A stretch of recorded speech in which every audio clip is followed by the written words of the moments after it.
Gimana kabarnya Mbak Laila? Alhamdulillah juga baik saja. Oke, kemarin Mbak Laila menghubungi saya, ingin ketemu dengan saya, katanya mau curhat-curhat terkait dengan sekolahnya Mbak Laila ya? Iya, benar. Ya. Oke, jadi Mbak Laila sebelum kesini sudah tahu ya pastinya kita akan melakukan proses konseling yang dimana saya menjadi konselor dan Mbak Laila sebagai konseling. Oke, di sini kita akan melalui 3 tahap, yaitu tahap awal, tahap pertengahan, dan juga tahap akhir. Oke, pertama-tama kita akan berdoa terlebih dahulu sebelum melanjutkan proses konseling ini ya. Oke, berdoa dimulai. Oke, berdoa selesai. Baik Mbak Laila, sekarang kita ke tahap awal terlebih dahulu ya. Oke, coba Mbak Laila jelaskan alasan Mbak Laila kenapa sih datang menemui saya. Pastinya ada alasannya kan? Pasti ada. Sorry, boleh ada sebut. Oke. Gimana? Oke, kita sambil mendengarkan lagu santai ini ya. Mbak Laila jangan khawatir, nggak usah panik, nggak usah deg-degan. Sekarang saya ingin tahu kenapa Mbak Laila datang ke sini. Mbak Laila ingin cerita apa sih? Sebenarnya tuh lebih terkait ke alasan aku kenapa akhir-akhir ini tuh rasanya tuh semua jadi satu, jadi di kepala tuh pusing karena juga masalah apa membuat aku kehilangan nilaiku. Oh, jadi maksud Mbak Laila itu nilai Mbak Laila turun ya? Sekarang itu menurun, anjlok seperti itu ya? Anjlok, iya benar. Kalau boleh tahu kenapa itu? Ya dari awalnya itu karena kan kita itu sebenarnya lingkup ketika berteman itu kan juga menjadi fondasi utama kita buat dapat nilai yang bagus, karena dengan mungkin temannya baik-baik terus mungkin kita bisa kelompok bareng-bareng, kita saling sharing, itu kan bisa menjadi nilai tambah buat kita buat bisa memahami materi itu dengan baik, tapi kita dibantu teman dan sebagainya. Kalau sekarang kita coba teman-teman kita nggak ada yang bersama sama kita, terus dia malah acuh nggak tahu salahnya apa, kita didiemin aja. Sejak kapan Mbak Laila merasakan hal seperti itu? Sejak SMK sih sebenarnya. SMK ya? Lalu apa yang Mbak Laila lakukan ketika sedang merasa tertekan seperti itu? Sebenarnya kalau saya tuh lebih banyaknya nangis karena nggak tahu untuk masalah itu mau tak lanjut kemana, mau tak cari arah solusinya kemana, karena kan aku tipe orang yang ketika ada masalah itu merenungin diri aku sendiri, aku salah di mana sih sebenarnya. Kalau baru aku nggak ketemu, baru aku coba nanya salah aku di mana sih, kok kalian giniin aku, biasanya kan kayak gitu. Jadi karena untuk akhir-akhir ini aku belum sempat lah untuk menemui mereka, jadi ya udah aku cuma bisa diem sambil ya udah cuma nangis aja karena belum tahu. Terus akhirnya aku pikir lah buat cerita untuk masalah-masalah aku ke Mbak Bu Elvi gitu. Oke, biasanya ketika Mbak Laila merasa seperti itu, Mbak Laila pilih nangis sendiri atau pengen cerita ke orang yang Mbak Laila percaya? Sebenarnya tuh lebih pengennya cerita sama orang yang dipercaya, cuma karena aku belum menemukan teman yang bener-bener bisa buat aku percaya, jadi ya udah pilih nangis sendiri aja. Karena udah beberapa kali nyoba cerita ke teman-teman yang menurut aku itu sebenarnya bisa dipercaya, ternyata dia di belakang aku cuma malah nambah-nambah masalah aku, karena dia malah memutar-balikin fakta yang sebenarnya nggak seharusnya itu diceritakan. Oh, seperti Jadi, itu ya? Iya, jadi ya lebih sakit lah. Maksudnya kalau kita udah nyoba terbuka sama orang yang kita percaya, ternyata tiba-tiba di belakang kita dia seperti itu. Oke, Mbak Laila kuat sekali ya, sampai akhirnya datang ke saya untuk bercerita seperti itu. Padahal untuk Mbak Laila sendiri tidak punya teman yang dipercaya untuk bercerita dan pilih menangis sendiri. Iya, sebenarnya cuma ada alasan yang bikin aku kuat itu sebenarnya ya cuma karena aku nggak pengen terlihat sedih di depan orang tua aku, dan aku pengen hasil yang terbaik untuk orang tua aku, bukan untuk aku sendiri sebenarnya, untuk membanggakan mereka, karena mereka itu berjuang untuk bikin saya itu jadi anak yang bisa berproses, bisa memberikan hasil yang terbaik. Orang tua aku nggak didik sebenarnya Kak, kayak kamu harus kudu nilainya bagus, enggak, tapi minimal kita juga pikirlah gimana caranya nyalain orang tua kita yang udah berjuang, udah berkorban buat kita, buat dananya untuk kita, untuk semuanya. Apa yang kita lakukan selain kita membahagiakan mereka. Jadi itu tujuan aku, kenapa aku sampai sekarang masih kuat dengan adanya ujian seperti itu. Oke, jadi permasalahan tersebut memicu tekanan batin Mbak Laila, kemudian mengakibatkan penurunan pada nilai pelajaran Mbak Laila.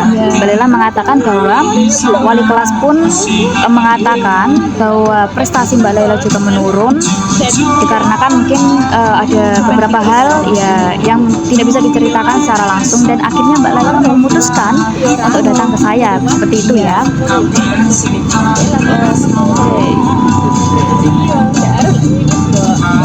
Mungkin ada sesuatu pikiran yang muncul ketika Mbak Laila sedang tertekan. Ada rasanya tuh pengen berhenti dari semuanya. Maksudnya Aku pengen berhenti sekolah, aku pengen menyelesaikan semua ini. Rasanya tuh pengen ngomong, aku nggak pengen sekolah lagi, aku nggak mau seperti ini. Tapi di sisi lain aku ada sebuah semangat kalau kamu harus selesai sampai akhir. Disitulah aku bingung antara aku harus mengakhiri sekolahku atau aku harus lanjut dengan keadaannya seperti ini. oh seperti itu. Sebelumnya pernah merasakan tekanan batin atau tidak sebelum masuk SMK? Sebelumnya sih udah, tapi nggak separah ini gitu. Tidak separah ini. Ya, soalnya dulu cuma ketika itu masih konflik temen aja, terus cuma salah paham tipis-tipis saja, nggak sedetail ini gitu. Oke. Lalu menurut Mbak Laila apa sih yang membuat Mbak Laila itu tenang ketika merasa tekanan batin? Menangis, habis itu tidur. Dan tidur menangis? Iya, menangis habis itu tidur. Setelah tidur itu sambil berangan-angan, kita dapat kekuatan dari mana, kita mencoba semuanya baik-baik saja, kita lakuin hari-hari kita selanjutnya itu dengan keadaan yang membuat kita terlihat seperti biasa-biasa saja, meskipun di situ terdapat beban yang seharusnya tuh kita bisa mengatasinya dengan pelan-pelan. Cuma kadang ketika masalah itu rasanya teringat kembali, itu rasanya bener-bener takut, trauma gitu.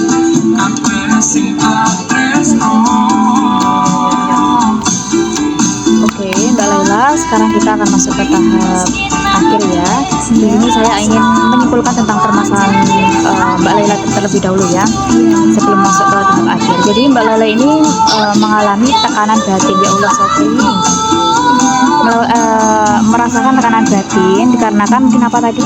Karena ya mungkin ada permasalahan konflik sama teman, jadi nggak berani tanya-tanya, atau mungkin lebih dekat sama teman. Seperti itu ya. Oke, Mbak Laila kuat sekali karena bisa menahan ini semua hingga saat ini. Lalu ada perubahan nggak menurut Mbak Laila tentang sampai saat ini ada perubahan nggak? Apa tetap sama terus merasa tertekan?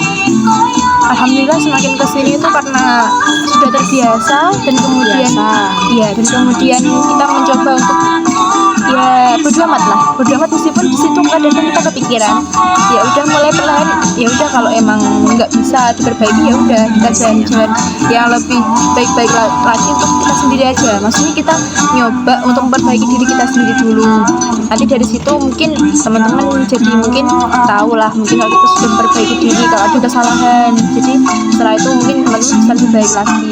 Aku nggak minta kayak dia langsung tiba-tiba baik, aku enggak, cuma tidaknya kalau kita udah berusaha memperbaiki apa yang kurang kan, minimal untuk bisa membuat kita sendiri itu juga lebih tenang lah. Oke. Gimana perasaan Mbak Laila sebelum dan sesudah datang di sini dan bercerita dengan saya? Alhamdulillah sebenarnya udah dapat solusi karena punya orang yang bisa memberikan solusi untuk aku gitu. Jadi bisa mendengarkan apa yang aku rasakan, bisa memberikan arahan aku harus apa, aku harus bagaimana. Dan sebelumnya malah aku nggak tahu siapa yang harus memberikan aku alasan dan solusi, karena mungkin orangnya belum tepat, atau mungkin mereka juga sama-sama bingung untuk memberikan solusi, takut salah, takut nanti tersinggung dan sebagainya. Jadi ya untuk lebih bagusnya kan aku datang ke Bu Elvi buat nyari bagaimana solusi dari masalah aku ini. Oke, gini ya Mbak Laila. Jadi Mbak Laila itu ketika merasa tekanan batin memilih menangis daripada bercerita kepada teman, karena tidak ada teman yang dipercaya, seperti itu ya. Betul, Mbak Laila menangis itu betul, karena setelah menangis itu biasanya wanita itu merasa lega seperti itu ya. Tapi alangkah baiknya kalau Mbak Laila itu bercerita, mengungkapkan keluh kesah Mbak Laila, mengungkapkan unek-unek Mbak Laila ketika lagi tekanan batin, karena itu pasti akan bisa memicu Mbak Laila untuk stres seperti itu. Jadi lain kali kalau Mbak Laila punya banyak pikiran atau punya sesuatu hal yang mengganjal, keluarkan saja, cari teman atau mungkin bisa datang lagi ke saya untuk bercerita atau untuk mencari solusi bila Mbak Laila menginginkan solusi dari saya seperti itu ya. Bagus itu. Dengan Mbak Laila datang ke sini itu sudah bagus, mau bercerita. Kalau nggak bercerita itu nanti bisa memicu depresi ya. Bagus. Lalu apalagi mungkin ada yang ingin Mbak Laila sampaikan kepada saya?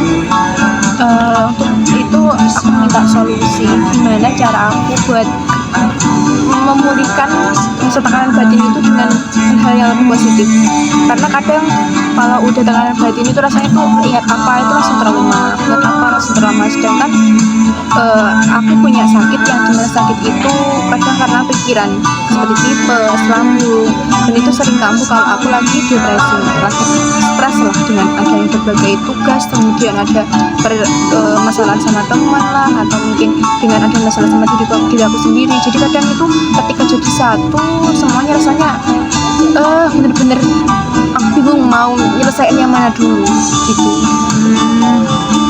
Aku kalau seperti itu ya, saya dulu tuh pernah juga merasakan tekanan batin di sekolah. Tapi daripada itu membuat saya stres, saya lebih memilih untuk bodo amat. Saya lebih fokus ke pendidikan saya belajar hingga nilai saya naik. Jadi untuk Mbak Laila, kalau mungkin merasa dijauhi teman, merasa tidak punya teman hingga tekanan batin, coba untuk lebih bodo amat, lebih sibukkan diri Mbak Laila itu dengan sesuatu hal yang bermanfaat daripada hanya sekadar memikirkan hal-hal yang membuat Mbak Laila itu stres. Jadi mulai sekarang coba lebih fokus pada diri Mbak Laila, cintailah diri sampean agar kedepannya itu bisa menjadi lebih baik. Jangan terus seperti ini. Bagus Mbak Laila mau bercerita, kalau enggak itu bisa menjadi beban Mbak Laila hingga nantinya. Pokoknya Mbak Laila itu harus cerita, menangis itu perlu, tapi juga harus perlu pengungkapan seperti itu ya. Jadi silahkan update diri Mbak Laila, jangan terlalu overthinking dengan hal-hal yang membuat Mbak Laila stres atau tekanan batin seperti itu ya. Oke, baik Mbak Laila, sebelum saya mengakhiri konseling ini, saya ingin bertanya tentang apa sih hobi Mbak Laila? Hobi saya lebih ke menyanyi Ya, sama memasak. nah itu dia Mbak Laila, daripada memikirkan hal-hal yang membuat sampean itu stres, lebih baik mengembangkan bakat Mbak Laila, mungkin tentang menyanyi, memasak, atau mengasah kemampuan Mbak Laila. Oke, jadi setelah cerita sekian lama ini, apa yang Mbak Laila rasakan setelah mengeluarkan unek-unek yang selama ini tidak bisa dikeluarkan? Alhamdulillah plong dan menemukan banyak kiat-kiat dan juga tips-tips buat aku lebih baik lagi ke depannya, dan juga terima kasih ya Bu Elvi untuk waktunya agar saya bisa menceritakan apa yang menjadi unek-unek saya selama ini, sehingga saat ini saya sudah bisa mendapatkan solusi yang terbaik untuk kedepannya. Jadi saya juga bersyukur kalau misalnya Allah kasih aku kesempatan untuk bisa bersyukur lebih banyak lagi.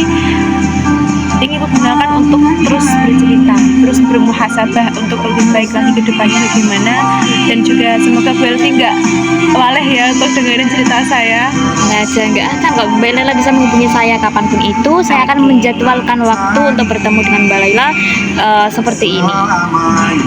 Jadi untuk mungkin pertemuan kita ini benar-benar harus diagendakan. Tapi ya doakan saja saya selalu baik-baik saja, dan Bu Elvi juga keadaannya baik-baik saja. Amin. Sampai nanti kita bisa terus bertemu bareng-bareng. Ya, amin. Jadi Mbak Laila, mungkin proses konseling kita sudah selesai. Iya.